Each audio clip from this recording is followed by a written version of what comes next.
කලබලෙන් මේ වාහනේ අස් කරන්නේ මම ආසම ගමනක් යන්න. ඉතින් ඉරිද දවසත් ඉවර වීගෙන එනකොට මට ජොබ් එකක් වැටුණා කොග්ගලට. ගාල්ලේ කොග්ගලට. ඉතින් මගේ හොදපුර ඉදිරිගත්ත විදියට දාගෙන වාහනේ තස් කළා හරි ආසාවෙන් මං ඉතින් ගමන යන්න ලැහැත් වෙනවා. මම කොහේ ගියත් කොහේ ගිහින් ආවත් අනිවාර්යෙන් වාහනේ අස් කරනවම තමයි. මොකද ඉන්න තැන ලස්සනට තියාගන්න ඕන. එතකොට තමයි ආසාවෙන් රස්සා වුණත් කරන්න පුළුවන් පිළිවෙලකට. ඒ වැඩෙත් ඉතින් ඉවර කරලා මම යාඩ් එකෙන් යන්න පිටත් වුණා. මට එම්ටි ටැංකි එක ගන්න යන්න තිබ්බේ LIL වැලිසරට. යාඩ් එක යනකොට හවස් වෙලා තිබ්බේ LIL වැලිසරට යනකොට රෑ වුණා. කොහොම හරි ටැංකියක් තෝරලා බලලා මේන්න මේ ටැංකිය ගන්න මම තීරණය කරා. ඊට පස්සේ ඉතින් ওই විදිහට තමයි මගේ වාහනේට ටැංකිය ලොක් 4ට ගාන්න තිබ්බේ. ටැංකිය ඔය වගේ පටවගෙන ඔතන ඉතුරු වැඩ ටිකත් කරගෙන මම කොග්ගල යන්න පිටත් වුණා. මම යන්නේ හයිවේ නෙවෙයි. මම නෝමල් යන්නේ කොග්ගලට. මොකද හෙට උදේ තමයි ටැංකිය තියන්න තියෙන්නේ. රෑ වෙනකොට ඉතින් ඕනි කෙනෙක්ට නිින්ද යනවා. නෝමල් යනකොට වගේ නෙවෙයි හයිවේ යනකොට තවත් නිදිමත හැදෙනවා. මම ගියේ හයිවේ නෙවෙයි. මම නෝමල් පාරේ තමයි ගියේ. හයිවේ යනකොට නිදිමත හැදෙනවා කියන්නේ වටපිටාවේ බල යන්නවත් කිසිම දෙයක් නැහැ. කඩයක් නැහැ. නිදිමත හැදෙන සම්භාවිතාවය වැඩි. ඊට පස්සේ ඉතින් මමත් පොඩි කඩයකින් අතර කරා ටී එකක් පීලා රෝල් එකක් කන්න. කොග්ගල සෝන්නේ මේට යන්න. අඩි අතරේ නේ?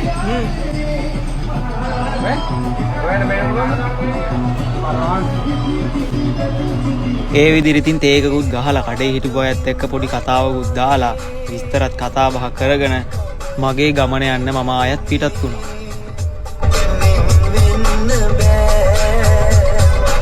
ඔන්න මම දැන් තමයි ඉතින් ගාල්ලට ආවේ. ගාල්ලට එනකොට හරියටම වෙලාව පාන්දර 1යි. මම තීරණය කරා ගාල්ලේ නිදාගෙන උදේ පාන්දර 6ට යනවා කියලා. ඊට පස්සේ මම වාහනේ පාක් කරලා නිදාගත්තා. ඉතින් මට පැය 5ක් නිදා ගන්න පුළුවන් වුණා. මට ඉස්සරහින් ඉතින් බවුසර් සෙට් එකත් ඇවිල්ලා ඉන්නවා ගාල්ලට ලෝඩ් එක බාන්න ආපු.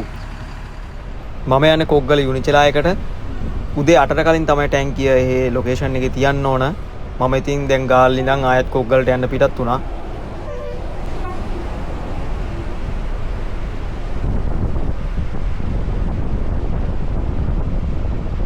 සෝන් එකට කිට්ටු වෙනවත් එක්කම දන්න අඳුරන අපේ සෙනා අයියත් ඇවිල්ලා හිටියා ටැංකියක් අරගෙන.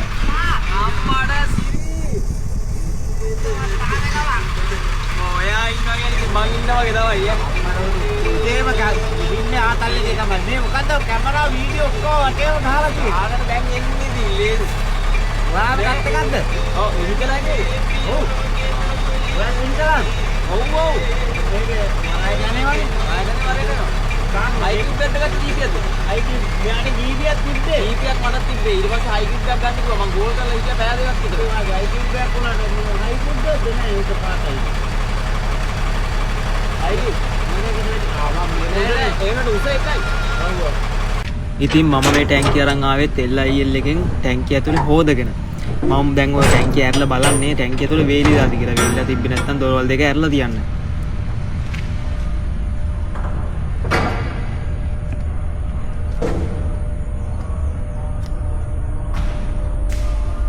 ටැංකිය ඇතුලේ නම් වතුර ටිකක්වත් තිබ්බේ නැහැ. හොඳට වේලිලා තිබ්බේ. ඔන්න පොඩ්ඩක් බලන්නකෝ ඇතුලේ තියෙන්නේ කොහොමද කියලා.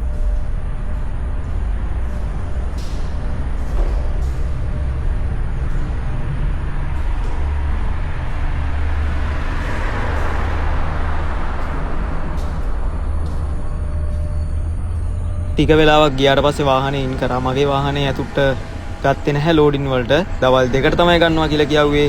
ඉතින් අපි පොඩි ගමනක් යන්න ප්ලෑන් කරා. මායි සෙනා අයියයි අපේ තව අයිය කෙනෙක් ඉන්නවා. ඒ අයියගේ වාහනේ තමයි අපි යන්න ප්ලෑන් කරේ. ඉතින් එයාගේ ටේලර් එක ගලවලා මැෂින් එක ගත්තා අපි ඒ ගමන යන්න. අපි කොග්ගල આવොත් මේ ගමන යන්න කවදාවත් අමතක කරන්නේ නැහැ.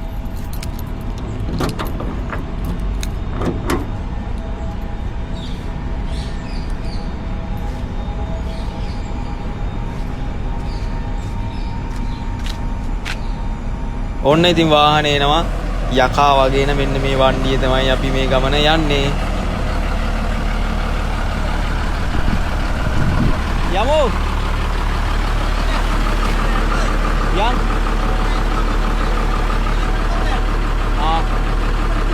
මේ විස්තර ටික ගන්න ගොල්ලෝ තප්පරක් ඉන්නවද? මාත් කඩේට ගියා. එතකොට මේ ඉන්නේ මම කියපු අනිත් අයියා. අපි ඔන්න ඔය විදිහට කොග්ගල සෝන් එකකින් වාහනේ අවුට් කරගත්තා.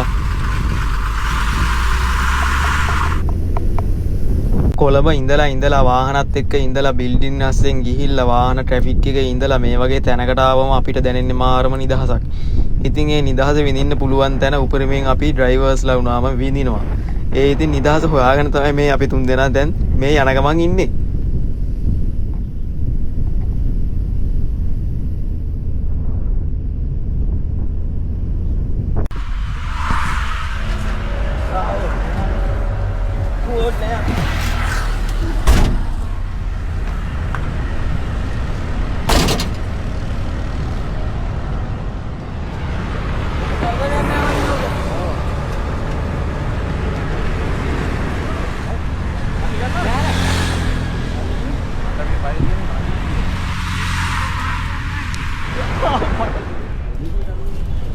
මේ අපි යන්නේ වෙන කොහෙවත් නෙවෙයි. අපි තුන් දෙනා ප්ලෑන් කරගත්තේ බීච් එකට යන්න. මොකද ඉතින් අර දෙන්නගේ වාහන දෙකත් බේගෙන් ගහලා ලෝඩ් කරන අතරේ මගේ වාහනේත් ගන්නේ දවල් 2කට කිව්වට පස්සේ අපි තීරණය කරා බීච් එකට ඇවිල්ලා නාල කළා පොඩ්ඩක් නිදහසේ ඉඳලා යන්න.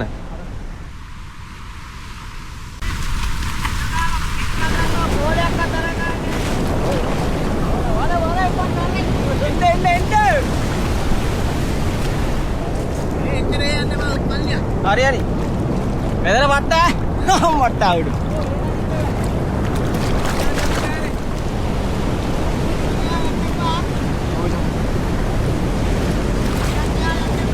හරි. හරි.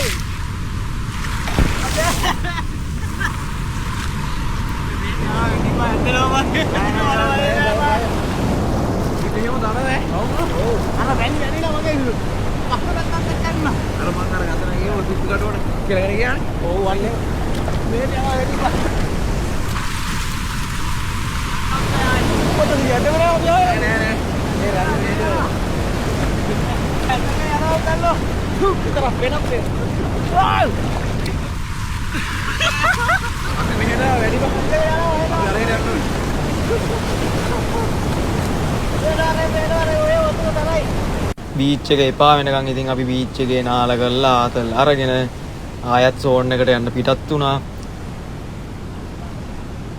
කවුද දන්නේ මෙන්න මේ ඔය කට්ටිය මෙන්න මේ දකින්න තැන තියෙන විශේෂත්වය මොකද්ද කියලා?